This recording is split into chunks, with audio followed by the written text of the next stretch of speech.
How's everybody doing this morning? It is July. Can you believe it? It's July already. It came upon us so quickly. We are halfway through the year of 2026. But good morning to Tuesday Talks at 10:30. This is a moment that was created several years ago. It's meant to be this safe space where we can explore your spiritual path. We touch upon many, many subjects. Good morning, good morning.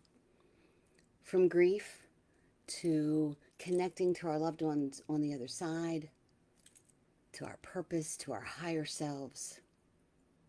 And whether you are live on the replay or reading the blog, you have arrived at the perfect, exact moment that you were meant here. So, welcome back to all the returning Connection Tribe family. I'm so glad you came back. And for those that are here for the first time, welcome. I'm glad you found us. I am evidential medium Stacy Niedenthal. I am a spiritual healer, an author, retreat facilitator, a woman who wears many, many woo-woo hats. And my passion for Tuesday Talks, or for any of our sessions, is to meet you where you are on your journey of healing, of growth, but to meet you right there at that divine moment where we can come together and connect and grow and heal. So, welcome July. Oh my goodness. It's a new month. So we have a new theme to explore. This month, we're going to be covering things like emotional wisdom and intuition. We'll be looking into moon work, water energy, emotional release, reflection. And today, we're going to talk about dream journaling. So good morning, say hello, let me know that you're here. So when I ask you this question, what if every morning you woke up with a letter waiting beside your bed? But before you had the chance to read it, the ink slowly disappears.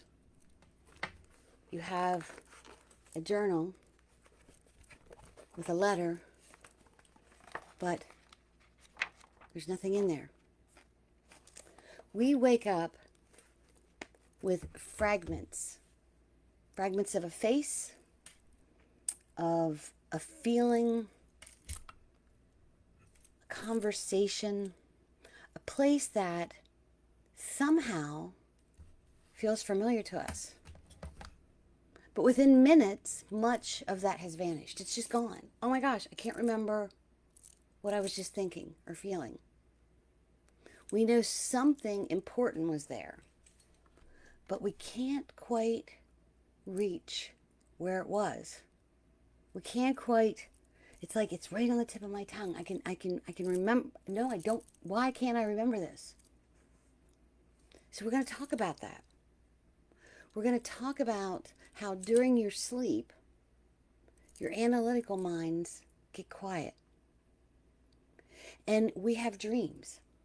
And whether you see your dreams as psychological, physical, spiritual, or all, both, I have both, they often reveal what we haven't yet heard while we're awake. Think about that. Our mind tells us things in our sleep that we haven't yet heard while we're awake. So dreams are your intuitive interpretation. Sometimes they're confusing, sometimes they're peaceful. But dreams can be a new language that Spirit now uses to connect with you. A language of symbols rather than literal events or words. Emotions matter more than the exact detail. The different patterns become visible or can become visible over time. Recurring dreams can often point towards something asking for you to pay attention to it. How many of you have ever had a visitation or a dream that just seems different? I think we all have. Good morning, good morning, good morning. You've missed me. I've missed you too, Janet. So a way to think about it is that when you wake up, it's like the morning fog.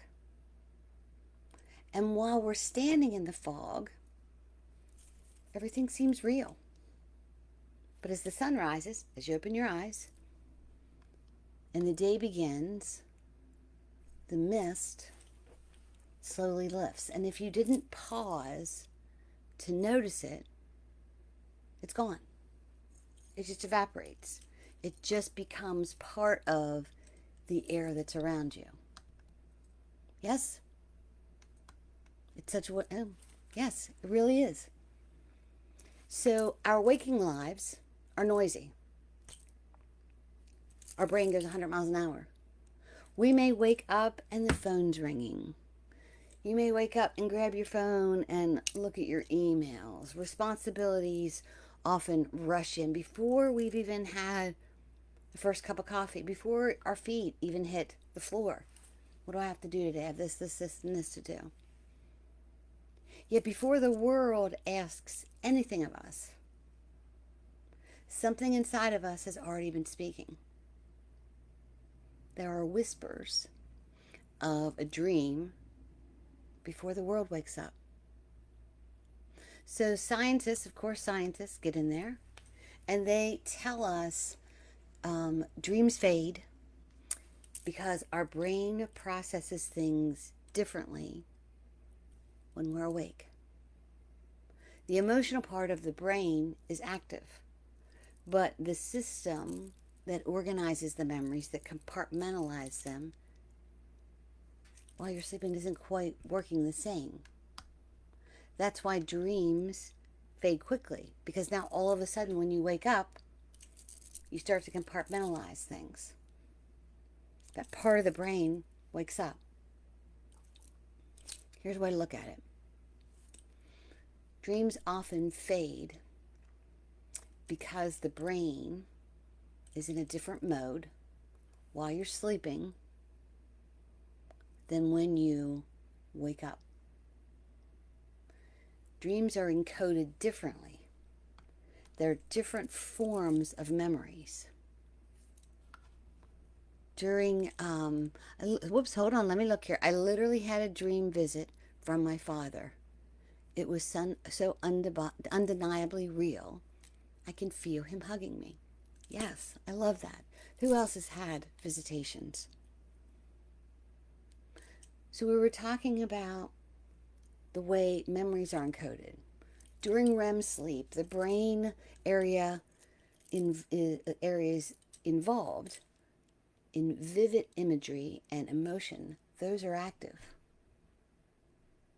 But the systems that organize the experience into clear, lasting memories aren't engaged. They're sleeping. When we wake, we're in this transitional state. For those who know me, I have a 10 o'clock rule. I am foggy till 10 o'clock. Don't ask me a question before 10 o'clock unless you want the answer to be no. It's been my rule since my kids have been little. Because you're in this transitional state of waking. As we move from sleep to wakefulness, the brain shifts rapidly into an outward focus mode, and its attention turns to the day ahead. And the fragile dream memory is pushed out, can be overwritten by new thoughts, because our sensory input is now outward focused. So, dreams can often be symbolic rather than linear because they may not follow a clear storyline. The waking mind follows a clear storyline. The waking mind has fewer familiar hooks to hold on to. We remember emotions or striking images when we're awake. But the sequence, while we're sleeping, can dissolve. Does this not sound like a Who's on First, Abbott and Costello? Dreams can be like all over the place, but they can also be magical and beautiful. So that short-term memory from the dream to the transition of waking up, it gets interrupted. And often held in a delicate short-term state leaves when you look at your phone, you check the time, you're beginning your morning tasks, you've interrupted this recall process. The emotions that you feel will probably outlast the actual details of the dream. We have someone else here that says, I have had many visitors and blessings, or curse, maybe more dreams than not. That's why it makes it so confusing. How do you decipher which is which? Excuse me one second. Scooby-Doo on the prowl. So, let's just talk about it. The first few moments that we wake up are important. If you remain still for a minute, you can start to recall the strongest images or feelings. Why not write them down? Just in a few words. That can help transfer the dream from that fragile transitional state into a more stable memory. That's why I love dream journaling.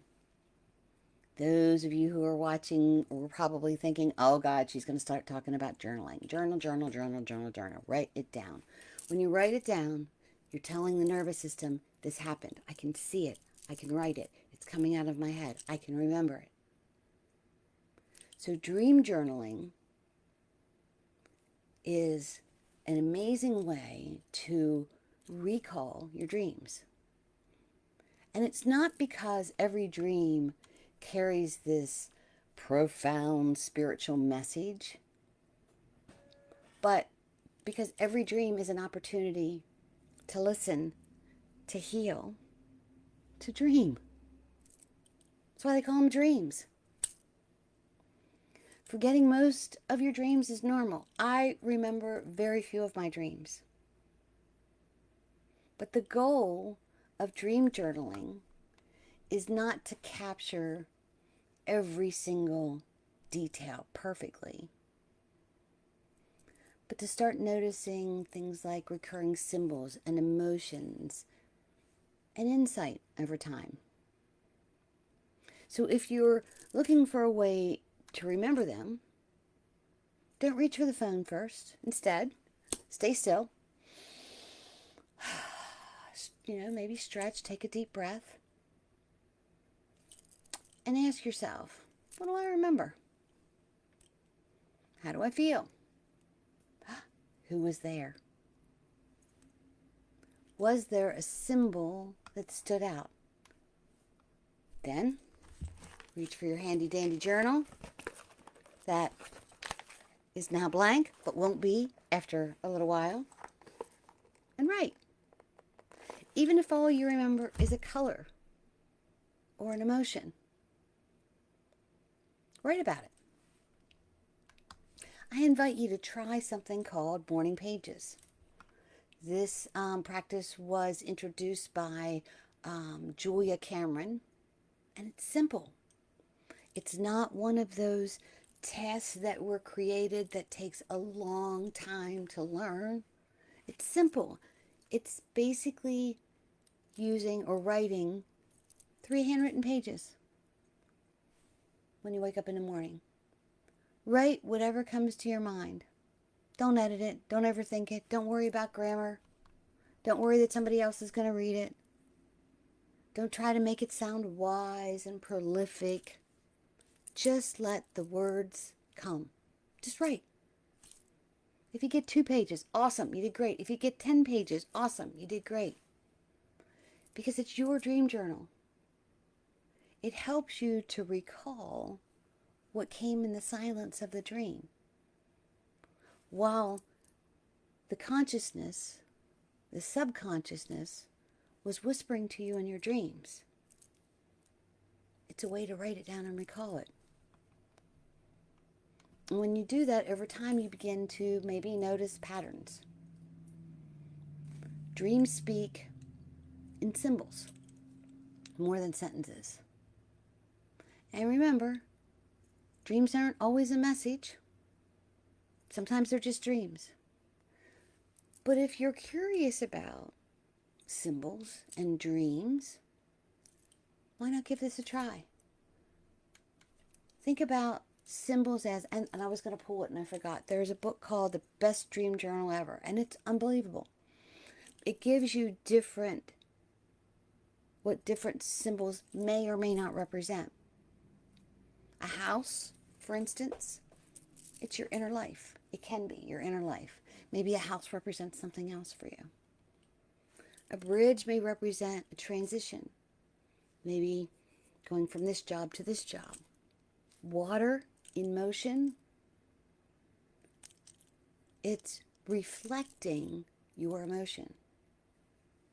Animals in your dreams, they may symbolize qualities within yourself that you're being invited to notice. I mean, we could go into the whole spirit animal thing. We could go into so many different things. But I just want to touch upon dream journaling. But people, a lot of my clients, a lot of my spirit friends ask about visitations. As an evidential medium, this is a question that I get again and again and again. Was it really them? Was it really my loved one? How do I know? Well, the truth is none of us can prove what each individual dream is. But many people describe visitation dreams in remarkably similar ways. They often say that it feels real, unlike an ordinary dream. Your loved one in spirit may appear to you healthy, peaceful, whole. Sometimes there's no words, but somehow you understood what they said telepathically. And perhaps the greatest difference is after that person wakes up, they may describe feeling peaceful. I'm now carrying a deep peace. And it stays with you long after the dream ends. And like I said, a way to think about a dream is while you're sleeping, they're speaking. The world is quiet. The mind is not racing. So if the dreams are speaking while you're sleeping, morning pages can be the answer back. It's amazing sometimes how clarity can appear once you empty out the cluttered mind. Sometimes we discover that we thought fear, what we were afraid of, and we find out, you know what, that was actually grief. What we thought was anger was longing. What we thought was confusion is simply a soul asking to slow down. Many dreams are seen as visitations from our spirit friends, our spirit loved ones. And I've heard many, many, many people tell me about unbelievable experiences. There's no way to objectively verify if it was or wasn't a visitation.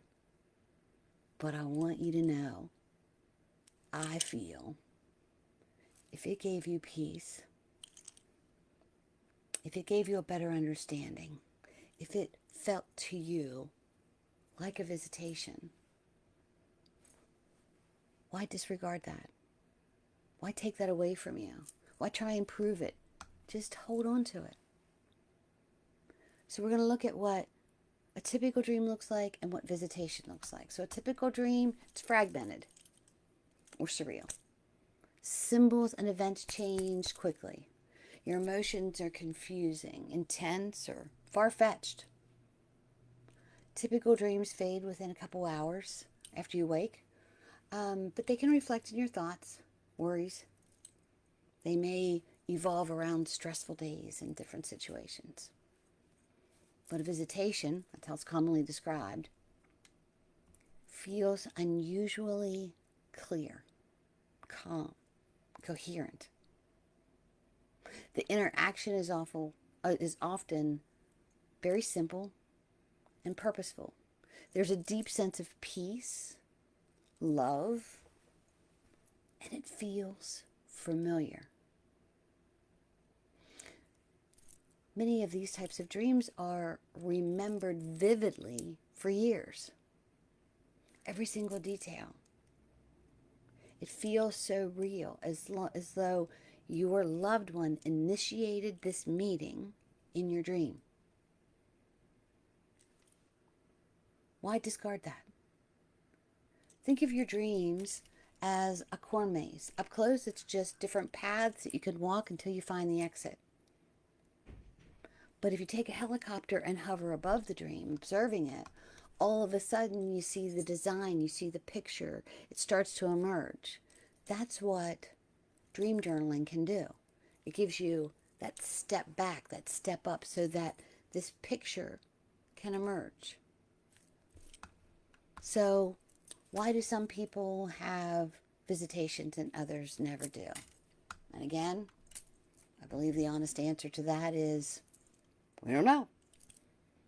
But I also don't believe that the absence of a visitation means the absence of that loved one. Because some people experience connections through dreams, others through music, through prayer and meditation, meaningful signs or coincidences. Some just simply wake up one morning with this feeling of peace, that they can breathe a little bit easier. And it may be the first time in months. It's like love is the sunlight, and it shines through many different windows. One person sees it through dreams, one sees it through the radio, one notices a butterfly. So each pane of a colored glass window, the light shines through it differently. A song, a visitation, a butterfly, some type of other sign, a feeling of peace. The light's the same, but the window's different. We all receive things differently. Before we finish, I thought I should talk about two experiences that can be frightening because sometimes they're misunderstood. Night terrors and sleep paralysis. I have had night terrors on and off for years. It's been a long time, praise God. But night terrors are most common in children, but it can go through adults and they experience them too. You may scream or sit up or be terrified in your dream. You may have little to no memory of the episode afterwards. And scientists consider that it's a sleep phenomenon rather than evidence of a spiritual encounter? Well, some of the night terrors that I have had, I remember every single detail, and others just disappear. A lot depends on a lot of different circumstances. What did you watch before you went to bed? What have you been going through?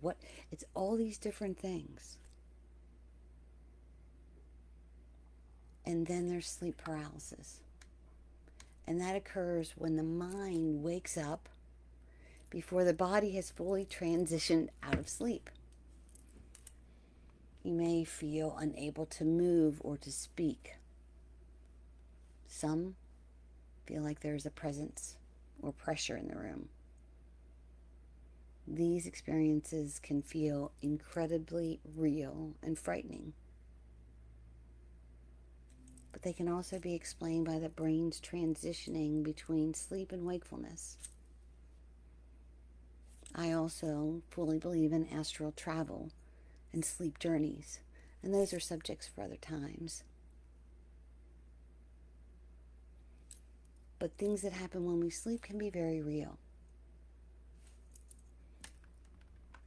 As a medium, I have a lot of people ask if they are spiritual attacks or they've sensed this spirit with them. My response is, you know what? Don't assume that, but don't not assume that. Sleep paralysis is well documented, biological explanations. It can feel very scary, and it's so vivid. It's important not to instantly jump to, I'm under a spiritual attack. I encourage you to approach the experience with curiosity rather than fear. Put it on paper. See what appears. This is usually where another question comes. Well, what if my loved one seemed angry in my dream? What if they ignored me? Why are they upset with me? Listen to me. I want to offer you comfort. Our grief sneaks into our dreams with us. Our guilt, our fears, unanswered questions. Sometimes a dream becomes the stage where those emotions can speak because we've pushed them down so far. It doesn't necessarily mean that your loved one is angry or suffering, because the grief didn't disappear. It reappears in your dreams sometimes. Fear, guilt, regret, unanswered questions. This is their stage because you're quiet. If you dream that your loved one was angry or disappointed in you, it doesn't mean that they're actually experiencing those emotions or trying to send you a message. What does that mean? It may mean your heart is giving shape to a feeling that needs healed. So let's go back to the stained glass window. The light passes through, is beautiful, but the color of the light changes in how you see it. Love is that light. Our grief is the color of that light. It can change. And in my experience as a medium, the love that we encounter, that I encounter in spirit, isn't for punishment. It's not holding grudges. To me, they hold no human emotions. They have this energetic understanding. So if you have a dream of someone being upset with you, I invite you to kind of ponder, what's wrong? What's going on with me? Instead of immediately saying, what's wrong with them? Oh my God, they're not safe. Well, part of me is still hurting. Sometimes the healing isn't for them, it's for us. I never want someone to feel that they've been forgotten or unloved, because they haven't had a visitation in a dream. Love is not measured by how they reach us. Sometimes it is in whispers of dreams, but sometimes it arrives in our waking life. And sometimes it simply lives quietly in the strength that we have to take another step forward. So I want to leave you with a simple invitation. For the next 30 days, wake gently, remain still, pick up your journal, and write what you remember. See if you can fill 3 pages, handwritten, more or less. If you can't get 3 pages, it's cool. If you get more than 3 pages, it's cool. But fill it with whatever is in your heart. Just let it speak. And then before closing the journal, ask yourself, what am I being asked to notice today? Make note of it. Because before the world asks anything of you, before the demands, before the phone, before anything happens, your soul has already been speaking. The question is, well, the question isn't, I guess, whether the guidance is present. The question is, will I be quiet enough to hear what the world's whispering before the world wakes up? Dreams speak to you while you're sleeping. Morning pages is a way to answer them back. And I know this is a confusing thought process. When I sat down to write about dreams, oh my gosh, I was all over the place. And I thought, let's just break it down one by one. Let's just write down whatever comes to my head. But when you write it down, right, it allows you to kind of process the confusion. And it may really help you to learn to live the life that you love and love the life that you live. Dream big. Pay attention to your dreams. Write back. May your dreams bring you peace and comfort, love and healing in your divine moment. I hope that you have a magical day. Peace out. Mwah. I love you, and I will talk to you next Tuesday at 10:30, where we will continue our monthly dive into, what did I say, emotional well-being and dream journaling and things like this.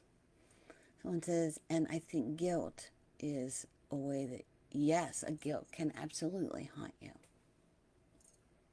But thank you for being here today. I love you. Check out the blog. Check out the website for all the events that are coming up. And I'll catch you next week. Peace out.